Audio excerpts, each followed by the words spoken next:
World War II killed approximately 70 million people. Hollywood shows you dramatic tank duels. Spielberg focuses on beach landings with machine guns. Video games emphasize rifle combat and heroic charges.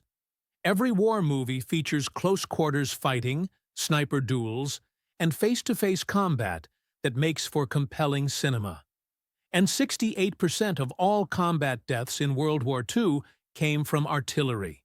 Not tanks, not machine guns, not rifles, not aircraft. Artillery pieces firing from positions soldiers never saw, at targets they couldn't identify, killing men who never heard the shell coming. Let me show you the mathematics of why the deadliest weapon in history gets zero screen time. Here's the brutal mathematics of artillery effectiveness. A single German 105mm LEFH-18 howitzer could fire 8 rounds per minute at targets up to 10,675 meters away. Each high-explosive shell weighed 14.8 kilograms and created a lethal fragmentation zone with a radius of 50 meters. Shrapnel remained deadly at 150 meters. One artillery battery of 6 guns could saturate an area the size of 6 football fields every 60 seconds with 48 high-explosive shells. The reality? Germany deployed over 70,000 artillery pieces during the war. The Soviet Union manufactured over 516,000 artillery pieces of all types. The United States produced over 257,000 artillery pieces. Britain added another 124,000. That's over 897,000 artillery pieces firing millions of shells daily across every theater of war. Compare that to approximately 300,000 tanks built by all nations combined. Artillery outnumbered tanks 3-1. But here's what nobody talks about. Artillery killed from positions 5 to 15 kilometers behind the front lines. Soldiers never saw the guns, never knew where fire was coming from, never had a target to shoot back at. You couldn't take cover from artillery because you didn't know where the next shell would land. Trenches that protected you from machine guns became death traps when artillery shells landed inside them. The only defense was spreading out, and even that just meant fewer deaths per shell, not survival. Now let's examine the actual casualty statistics from major battles. At the Battle of Stalingrad, Soviet and German forces fired approximately 24 million artillery shells over 5 months. Medical records show 74% of casualties treated at field hospitals had fragmentation wounds consistent with artillery. At the Battle of Kursk, the largest tank battle in history, artillery caused 82% of tank losses and 71% of personnel casualties. The famous tank duels happened, but artillery destroyed more armor than tank versus tank combat ever did. The mathematics of suppression reveal artillery's true power. Machine gun fire suppressed infantry within a specific sector, maybe 200 meters wide. Artillery suppressed entire grid squares, measuring 1,000 meters by 1,000 meters. A Soviet artillery division could fire a barrage that made 1 square kilometer completely uninhabitable for 30 minutes. German artillery doctrine called for fire curtains that created walls of exploding shells preventing any movement through an area. Not killing, necessarily, just making advancement impossible. Here's where the mathematics become truly devastating. Artillery ammunition production exceeded all other munitions combined. The Soviet Union manufactured over 978 million artillery shells during the war. Germany produced over 540 million.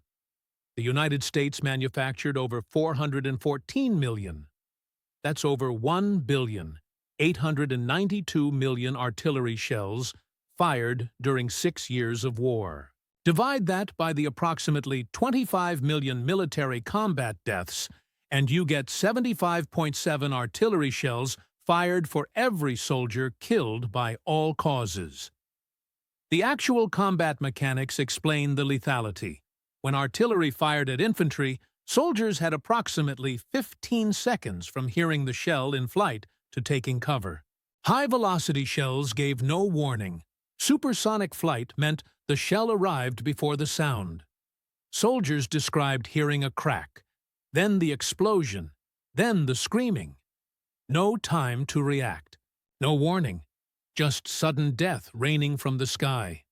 Artillery crews fired at map coordinates, not visible targets. They never saw the men they killed. Fire missions were mathematics. Angle, charge, fuse setting, range. Pull the lanyard. Watch the gun recoil. Load the next shell. Let's compare artillery effectiveness to other weapons using actual kill data. German MG-42 machine guns had a theoretical rate of fire of 1,200 rounds per minute, but actual sustained rate of 150 rounds per minute. Average ammunition expenditure per casualty, 7,000 rounds. The Kar 98K rifle required approximately 3,000 rounds fired per enemy casualty. Artillery averaged 1,892 shells per casualty across all theaters. But each artillery shell cost 40 times more than a rifle round and weighed 200 times more. The resource mathematics seem inefficient until you calculate kills per crew member. A rifle squad of 10 men might inflict 5 casualties per engagement. A machine gun crew of 3 men might cause 15 casualties.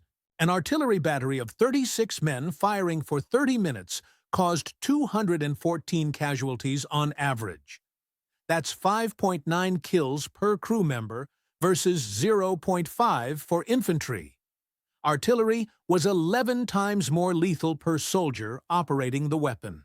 The psychological impact multiplied artillery's effectiveness. Infantry feared machine guns, but learned to suppress them and maneuver around them. Soldiers never learned to suppress artillery. You couldn't shoot back, couldn't assault the position, couldn't even see where fire was coming from. Veterans from all nations reported artillery caused more psychiatric casualties than any other weapon.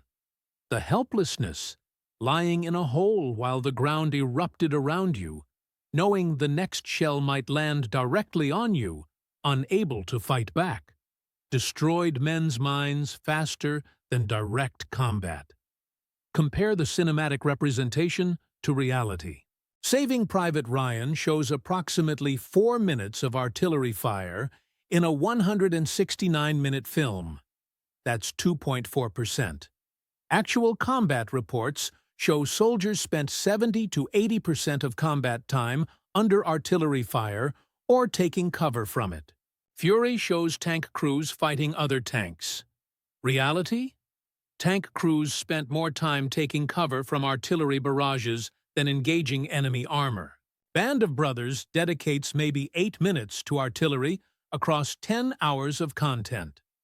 Real paratroopers spent days pinned down by German artillery at Normandy. A U.S. Army doctor stationed at a field hospital in France documented his observations in September 1944. We receive approximately 200 casualties daily.